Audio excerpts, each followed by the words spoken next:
Oh, who do we got, Amber Rose? We have Catherine Horowitz on the phone. Oh, cool. Hi, Catherine. Can you hear me? Hi, Al. Yes, can you hear me? Yes. Are you Katrin? I Katrin? am. Yeah. Catherine, yes. Katrin. Got it. That's what Amber Rose said. I shouldn't second guess Amber Rose. Hi. You have been associated with ModPo for a long time. It's 7 years now, yes. 7 years. Just delighted to be back. Is it possible this is your first call in 7 years? It is. It's amazing. I'm more of a lurker than a getting out there. Oh. But I was so thrilled with John Phillips' poem, This. Yeah. That is very cool. Okay, so great. Do you want to stay on the line for a little bit, and we'll get Dave and Jake to respond to it. I'm going to read it aloud so they know what to do with it. Would you stay on the line and Sure. then maybe respond? Okay, great. So I'm going to ModPo Plus, which is under Resources, and this. Oh, if you search for this, it kind of comes up a lot. Phillips. Okay. Yeah, but my thing just never works. Mac Air. Do not buy a Mac Air. Anybody, sorry. Yeah, I'm just not getting it, but I'm just going to go another way. So, all right, I'm going to read this by John Phillips, who is a British poet, and we don't do British poets in ModPo much, but he was very, very close. He got sort of introduced to Sid Corman when Sid was still alive, and they made a connection, and then Phillips has been kind of a Cormanian poet ever since. This poem's called This. I should say. It's called This. Whatever else it is, a poem is often nothing more than thinking there's something there to be found when there's nothing but thinking so. Ooh, I better read that again. Okay. And Jake and Dave are scrambling to find this. This is in ModPo Plus, Part 1. This. Whatever else it is, a poem is often nothing more than thinking there's something there to be found when there's nothing but thinking so. This is a brand new video that we did the other day, right? Like last week. ModPo is alive. ModPo Live. Mod Olive is happening.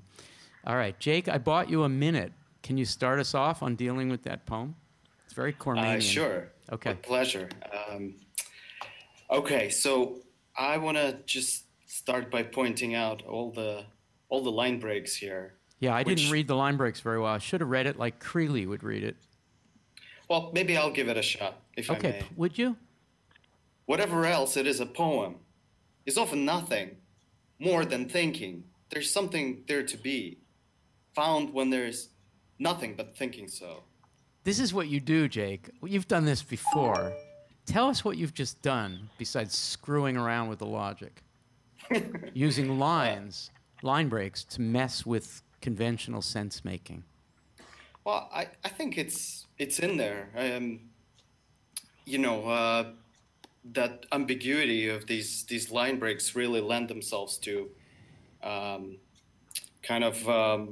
messing with possibilities of where sense could go. Whatever else it is, a poem like that's a complete line, and you could stop before the word poem, or you could keep rolling the way you were rolling. But I kind of like the just the surprise and maybe the kind of like the discontinuous little tidbits of these lines. And you are talking about nothing and something. Yes. You start to it starts to the meaning starts to come together as you're putting these shreds together, or to the contrary, you're picking the shreds apart, and then all of a sudden the something and the nothing starts to interact in a poem-like way. So, Anna, I'm going to turn to Dave in a second, but Anna, what Jake just did is the usual thing that he does, which is to take a poem that was once upon a time fairly straightforward as a metapoem, and he made it kind of impossible, still metapoetic. Can you go back to fairly straightforward? What is this, the title? What is the title referred to? This, to me, seems to refer to either the poem that we have in front of us or the act of poeming. Poeming. Poeming. Okay. Right. So if we were to paraphrase the poem, Anna, in the simplest way, the sin of paraphrasing a poem, a Modpo poem, that's a sin. What would we do? You're about to commit a sin. Sorry, I know you take that seriously. I sure do. I know. Don't commit a sin. No. It's the sin of paraphrase. It goes back to the new criticism. It's not really a sin. Sure. It's a sin. I'll have to go pray You're on it. not supposed to paraphrase, but you want me to do it? No, I can do it. Okay. I can try. I can Okay. sin. I'll sin for you. All right, sin for me. I think that This is getting very theological. She's sinning for me. She's also poeming for me. yeah. I think that to paraphrase the poem, it seems to be about, to the extent that it can be about anything. The fact that a poem doesn't necessarily need to be highfalutin. It doesn't need to say something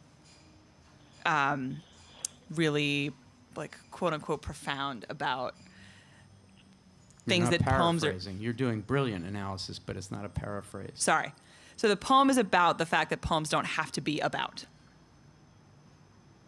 That's cool. That's still a second level. Sorry. Can you just say what the poem says? Am I pushing you too A far poem is here? often nothing more than a poem. Okay.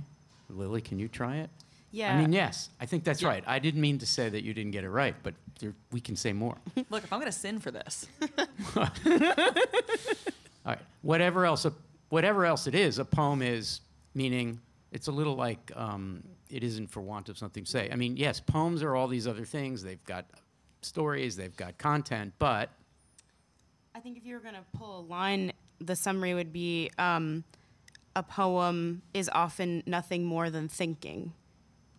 So it's not, if you were going to look for the actual material object that is a poem, you would find very little. But what makes it be the meaningful, important thing it is the thinking that the reader brings to it. nice. It's often nothing more than thinking, but I love the way Jake read this because it would stop at thinking, nothing more than thinking. Nothing more than thinking that there's something, it isn't for want of something to say, that there's something, when in fact, there's nothing but thinking that there's something. Yeah, the only action of the poem is thinking and being. Thinking, and so the poem is thinking that every time you're poeming, you think that poems are supposed to carry some kind of freight, some kind of load, some kind of message, something to say, something you need to know. But in fact, all it is thinking that that's true. The poem is thinking that there's something to say, but there's nothing to say except thinking that there is. And then you believe enough in creating a poem. And that's what this is. That's what this work is. For occupation, this. She sits there in her room in Amherst with her friends. She's not totally alone. She's sitting there thinking, as long as I think I have something to say, I will write a poem, which is nothing more than thinking that I think it has something to say. Dave, what do you think?